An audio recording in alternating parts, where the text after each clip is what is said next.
नमस्कार, मैं हूं रीनू। आप सभी दर्शकों का अन्नदाता कार्यक्रम में स्वागत करती हूं। हमारे देश का किसान जन का पोषक है, वह श्रम का देवता है, अन्नदाता है। उसमें ही भारत की आत्मा निवास करती है। ऐसे ही किसानों की प्रगति के लिए हम खेती बाड़ी से जुड़ी हुई बहुत सी नई लाभकारी जानकारियां हर रोज सुबह लेकर आते हैं। तो चलिए कार्यक्रम शुरू करने से पहले देखते हैं आज क्या है अन्नदाता में। आलू की खेती से अच्छा मुनाफा कमा रहे किसान की कहानी।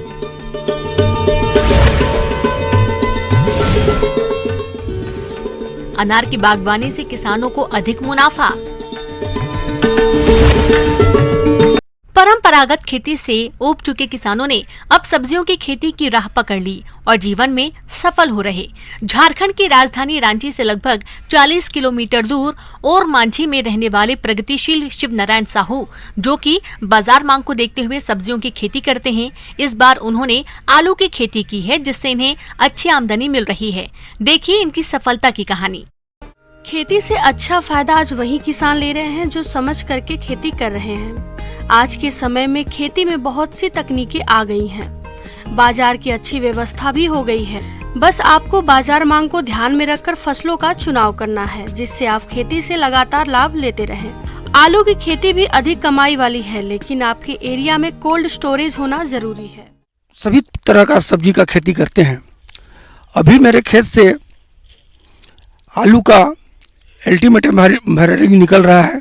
हम लोग उसको अब खुदाई कर रहे हैं और ये आलू हमने दिसंबर का दूसरे सप्ताह में लगाया था और अभी मार्च का अंतिम सप्ताह में इसका खुदाई हम लोग कर रहे हैं। गुलाबी रंग वाली आलू की किस्म का चयन किया है, जिसकी बाजार में अच्छी मांग रहती है। यह किस्म लगभग 3.5 महीने में तैयार हो जाती है। इस समय इसकी खुदाई कर चुके हैं। इसकी पैदावारी लगभग 100 से 120 क्विंटल प्रति एकड़ होता है और आज के हिसाब से जो आलू का रेट है अभी, उसके हिसाब से प्रति किलो 17-18 रुपये किलो भी बाजार में बिक रहा है। अगर इस एवरेज से भी हम हिसाब करते हैं तो 2,05,000 के आसपास इसकी मूल्य होता है, जिसमें अगर हम 50,000 रुपया खर्च के रूप में निकालते हैं तो भी 1.5 लाख रुपया के मुनाफा आता है।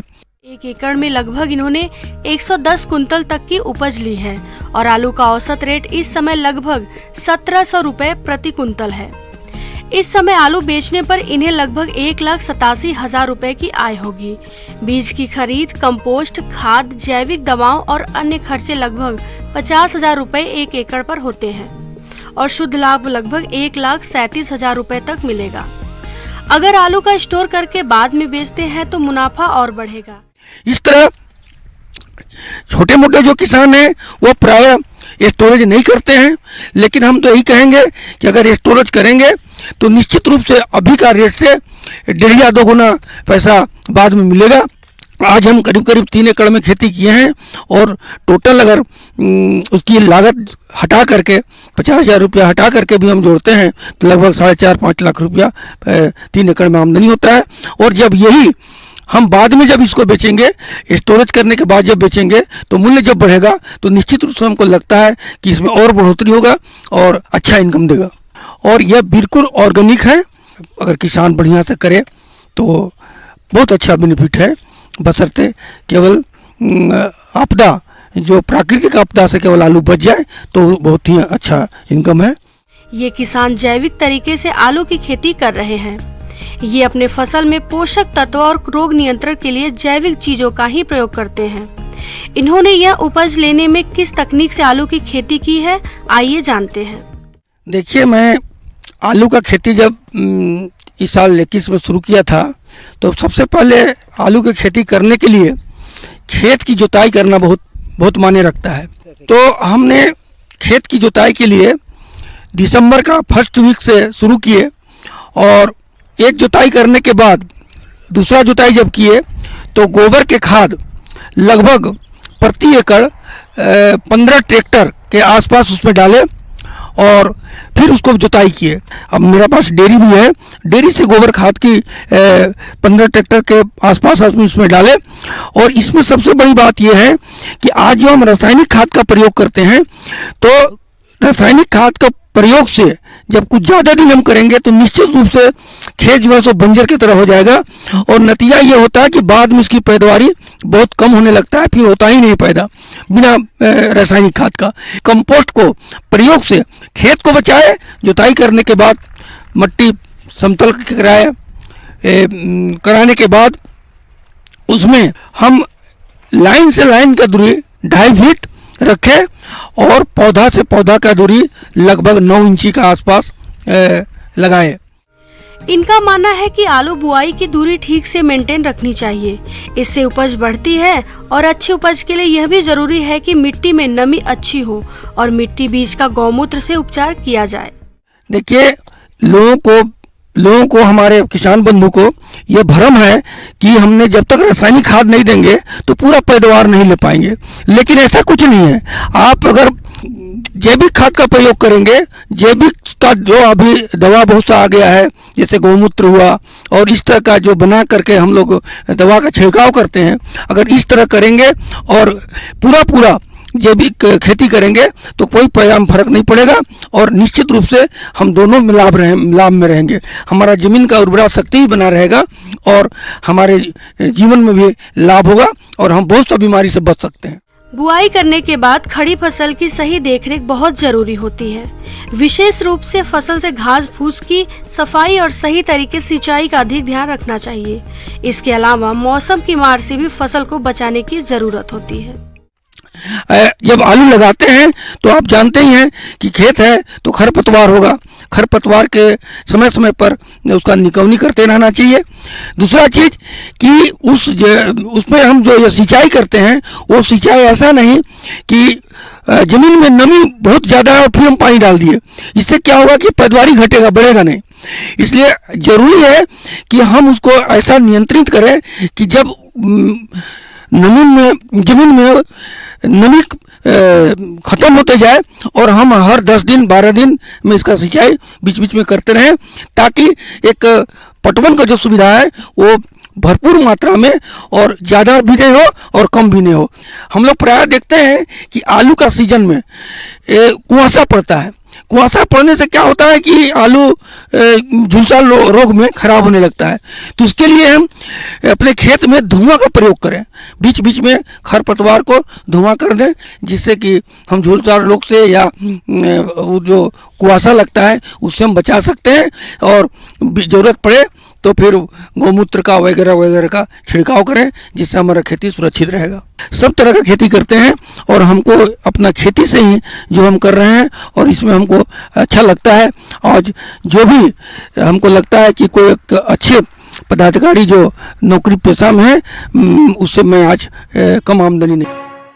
ब्रेक के बाद एक बार फिर से आप सभी दर्शकों का अन्नदाता में स्वागत है।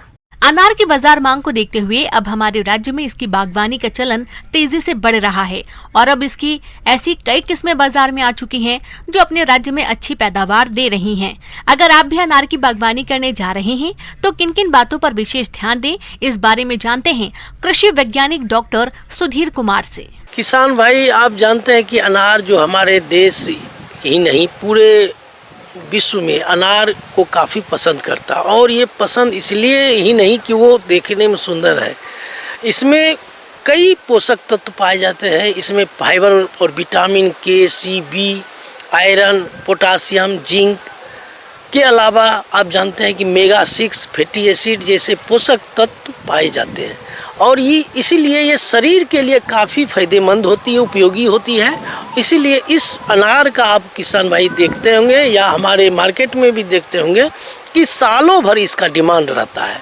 अनार का पौधा 3-4 साल में पेड़ बनकर फल देने लगता है और एक पेड़ करीब 25 वर्ष तक फल देता है। परंपरागत तरीके से अनार के पौधों की रोपाई करने पर 1 हेक्टेयर में लगभग 400 पौधे ही लग पाते हैं, जबकि नए अनुसंधान के अनुसार 3 × 3 मीटर की दूरी पर अनार के पौधों की रोपाई की जाए तो 1 हेक्टेयर में 1100 पौधे लगने से पैदावार 2 से 3 गुना तक बढ़ जाएगी। अनार की खेती अगर आप किसान भाई करते हैं तो 3 से 4 साल के बाद जब आप इसकी रोपनी करेंगे तो 3-4 साल के बाद फल देना शुरू हो जाता है। उसके पहले आप इंटरवर्ती जो फसल आप उसमें ले सकते हैं। दलहनी फसल उसमें लगा के आप उसमें अंतर्वर्तीय फसल के रूप में उस खेत का उपयोग कर सकते हैं। अनार की खेती के लिए खास करके किसान भाई अनार की खेती अगर करते हैं तो 3-4 साल में तो आपको आएगा ही, और एक अनार के पौधे में कम से कम 50 से 60 फल लगेंगे, और प्रति हेक्टेयर के हिसाब से कहिए तो 150 से लगभग 150 कुंटल के आसपास फल मिलते हैं प्रति हेक्टेयर के हिसाब से। और ये अनार का जो खेती होता है, और जैसे कि नया बगीचा अगर लगाते हैं तो 2 समय में इसको भी आप लगा सकते हैं। एक अगस्त सितंबर मौसम में लगा सकते हैं, और दूसरा फरवरी मार्च में जब टेम्परेचर बढ़ने लगता है जाड़ा के बाद, विंटर के बाद, तो उस समय भी आपकी इसका रोपनी कर सकते हैं। अनार जो है उपोष्ण जलवायु का पौधा है, इसीलिए इसमें ध्यान देने की ज़रूरत है। और इसके कुछ प्रभेद जो है काफ़ी कॉमन है, और लगभग जो है विपरीत परिस्थिति में वो सरवाइव कर जाता है। जैसे गणेश प्रभेद है, कई जगह पर इसका परफॉर्मेंस खासकर बढ़िया होता है। इसके अलावे कई प्रभेद है, गणेश के अलावे ज्योति है, मृदुला है, ये सब प्रभेद भी काफ़ी बढ़िया है। इसको भी आप किसान भाई लगा सकते हैं। और जब लगाएंगे तो उसमें खेत की अच्छी तरह से जुताई कर लें, 3-4 जुताई कर लें, उसका खरपतवार निकाल लें, और उस बराबर मात्रा में जब खेत को समतलीकरण कर लेते हैं, 5 मीटर के दूरी पर आप पीट बना लें। पीट 6 सेंटीमीटर बाय 6 सेंटीमीटर बाय 6, यानी कि चौड़ाई, लंबाई और गहराई 60 सेंटीमीटर होना। 60 सेंटीमीटर 60 × 60 × 60, यानी 60 × 60 × 60 सेंटीमीटर का आपको गड्ढा खोदना है। उस गड्ढे में आधी ऊपर की जो मिट्टी होती है किसान भाई, उस मिट्टी को आप अलग रखें, आधी 30 सेंटीमीटर, और 30 सेंटीमीटर जो नीचे की मिट्टी होती है वो अलग कर दें। जिसके बाद गड्ढे की ऊपरी मिट्टी में 15 किलोग्राम पकी हुई गोबर की खाद, यूरिया 60 ग्राम, DAP 50 ग्राम, क्लोरोपायरीफास चूर्ण मिट्टी में मिलाकर गड्ढों को सतह से 15 सेंटीमीटर ऊंचाई तक भर दें। गड्ढे भरने के बाद सिंचाई करें ताकि मिट्टी अच्छी तरह से जम जाए। इसके बाद पौधों का रोपण करें, और रोपण तुरंत बाद सिंचाई करना नहीं भूलें। जब आप भर देते हैं तो बरसात शुरू होने से, यानी कि मई में 15 जून तक आप 15 जून 3-4 बारिश उसको खाने दें। जब वो बराबर बैठ जाता है तो उसी में संध्या के बेला में आप पौधे का रोपण करें। तो उसमें स्पेसिंग के लिए किसान भाई जो स्पेसिंग रखते हैं, पौधे से पौधे 6 मीटर की दूरी रखें, और कतार से कतार 6 सेंटीमीटर रखें। इसकी खेती करके अच्छा खासा मुनाफा कर रहे हैं, और मार्केट में जो प्रोडक्ट होता है अनार, उसको भेज के और उसका इनकम ले।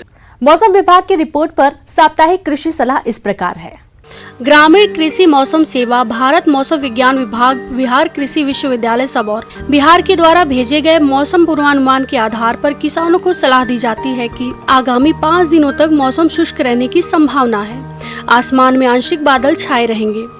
अधिकतम और न्यूनतम तापमान क्रमशः 33 से 34 सेल्सियस और 20 से 21 सेल्सियस के बीच रहेगा। औसत अधिकतम और न्यूनतम सापेक्षिक आर्द्रता क्रमशः 50% से 20% के बीच होगी। इस सप्ताह में शुष्क मौसम की स्थिति को ध्यान में रखते हुए किसानों को सलाह दी जाती है कि वे मसूर और सरसों की परिपक्व फसलों की कटाई करें और थ्रेसिंग के बाद इसे सुरक्षित स्थानों पर भंडारित करें। शुष्क मौसम की मौजूदा स्थिति को देखते हुए किसानों को सलाह दी जाती है कि वे नमी की कमी से बचाने के लिए अपनी फसलों और सब्जियों के खेत की सिंचाई करें। किसान भाइयों को मूंग की उन्नत किस्में जैसे HUM 16, पूसा विशाल और स्मृति PDM 139 की बुआई करने की सलाह दी जाती है। किसान भाइयों को मक्का के खेत में फाल आर्मी और पिल्लू के खिलाफ खेतों की निरंतर निगरानी करने की सलाह दी जाती है। इसके संक्रमण होने पर एमामेक्टिन बेंजोएट 0.4 ग्राम प्रति लीटर पानी में मिलाकर छिड़काव करने की सलाह दी जाती है। गर्म सब्जियों में लाल कद्दू, भृंग के संक्रमण के लिए वर्तमान मौसम की स्थिति अनुकूल है। यदि प्रकोप ETL से अधिक है तो किसानों को प्रोफेनोफोस प्लस साइपरमेथ्रिन के मिश्रण को 2 मिली प्रति लीटर पानी में मिलाकर 7 दिनों के अंतराल पर 2 बार छिड़काव करने की सलाह दी जाती है। किसानों को सलाह दी जाती है कि वे FMD, PPR, हेमोरेजिक सेप्टिसीमिया और ब्लैक वाटर के खिलाफ जानवरों को टीकाकरण करें।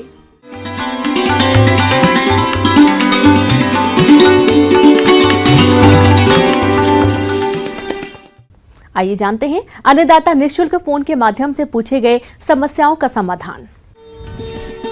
अन्नदाता निःशुल्क फोन संपर्क सेवा के माध्यम से पूछे गए प्रश्नों में से आज हमने जिस प्रश्न को कार्यक्रम में शामिल किया है उसे पूछा है ग्राम सेमरा, जिला गोपालगंज के कृषक तुलाराम कुर्मी ने।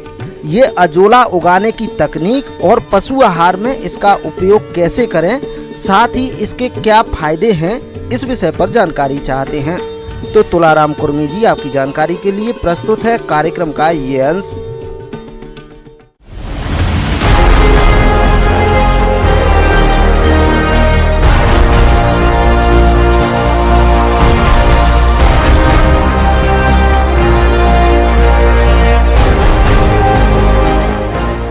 किसान भाइयों, आज हम बात करते हैं अजोला पौष्टिक पशु आहार का विकल्प के रूप में उभर रहा है।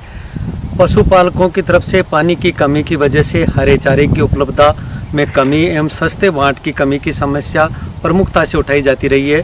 प्राय मानसून के अलावा पशुओं को सूखे चारे पे ही निर्भर रहना पड़ता है। हरे चारे की कमी व सस्ते वाट की कमी को पशु आहार के रूप में अजोला उपयोग करके पूरी की जा सकती है। रिजका व संकर नेपियर घास की तुलना में अजोला में 4 से 5 गुना तक उच्च गुणवत्ता युक्त प्रोटीन प्राप्त होती है। अजोला की पशु आहार के रूप में उपयोगिता को ध्यान में रखते हुए अजोला को जादुई फर्ण या सर्वोत्तम पादप हरा सोना के नाम से भी जाना जाता है। अब कई बार किसान लोग इसको पशुओं के लिए च्यवनप्राश की संज्ञा भी देते हैं। अजोला पशुओं के लिए एक पौष्टिक, सस्ता और उत्तम आहार है।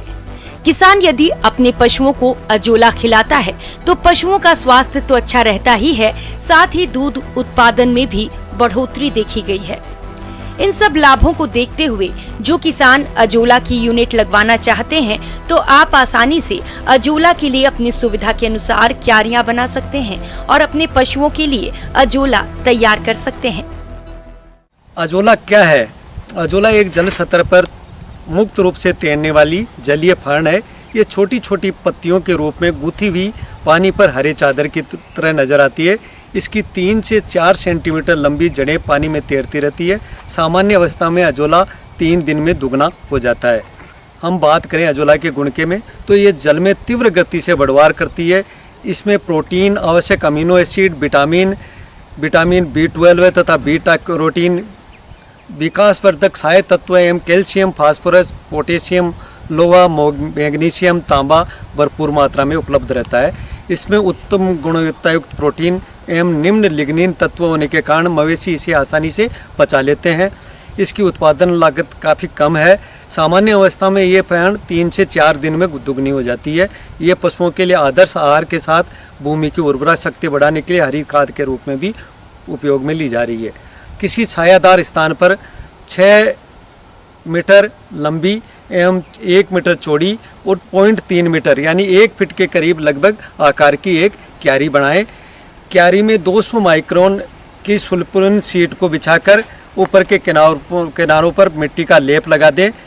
सुल्फुरिन शीट की जगह हम बिछाने की जगह पशुपालक पक्का खेली का निर्माण या क्यारी तैयार कर सकते हैं। बाजार में आजकल रेडीमेड HDPE व PVC की बनी मोएबल क्यारियाँ भी उपलब्ध है, जिसको जब चाहे किसान दूसरी जगह ले जाया भी जा सकता है। 80 से 100 किलोग्राम साफ उपजाऊ मिट्टी की परत क्यारी में पहली बार में बिछा दें। 5 से 7 किलो गोबर, जिसको 10 से 15 लीटर पानी में घोल बनाकर मिट्टी पर फैला देवें। क्यारी में 400 से 500 लीटर पानी भरें, जिससे क्यारी में पानी की गहराई लगभग 10 से 15 सेंटीमीटर तक हो जाए। अब उपजाऊ मिट्टी व गोबर की खाद को जल में अच्छी तरह मिला देवें। इस मिश्रण पर 2 किलो ताज़ा अजोला का जो बीज है, जिसको स्पान के रूप में जानते हैं, उसको फैला देवें। इसके उपरांत आधा से 1 लीटर पानी को अच्छी तरह अजोला पर छिड़कें, जिससे अजोला अपनी सही स्थिति में आ सके। को अब 50% छायादार नायलॉन जाली से ढककर 15 से 20 दिन तक अजोला को वृद्धि करने दें।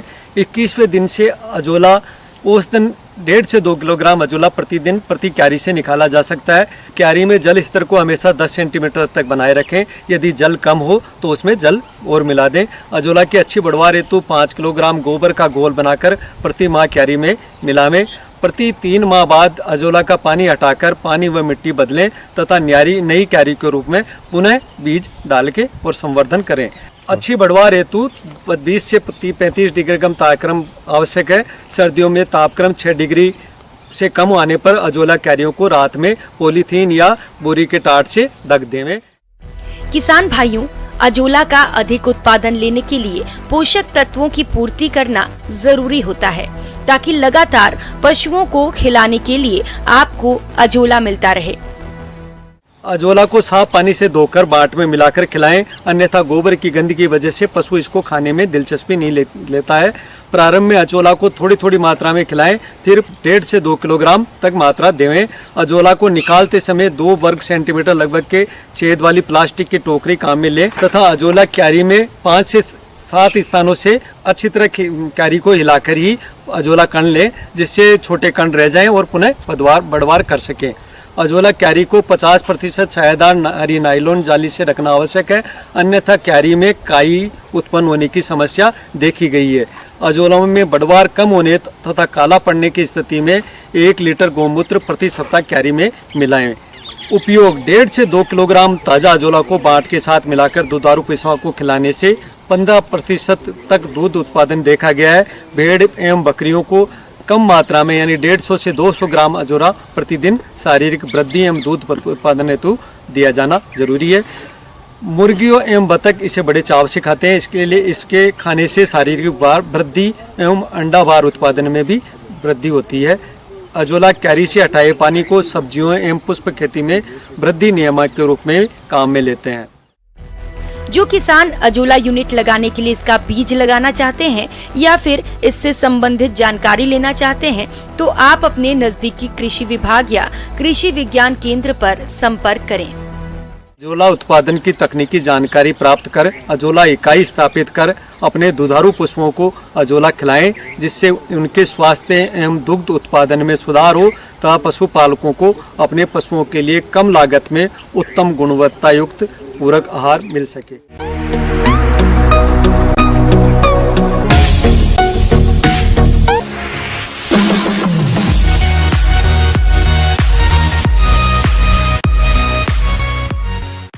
एक नजर डालते हैं राज्य के कुछ मंडियों के प्रमुख फसलों के बाजार भाव पर।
किसान भाइयों, कृषि संबंधित समस्या और सुझावों के लिए आप हमें इस पते पर संपर्क कर सकते हैं।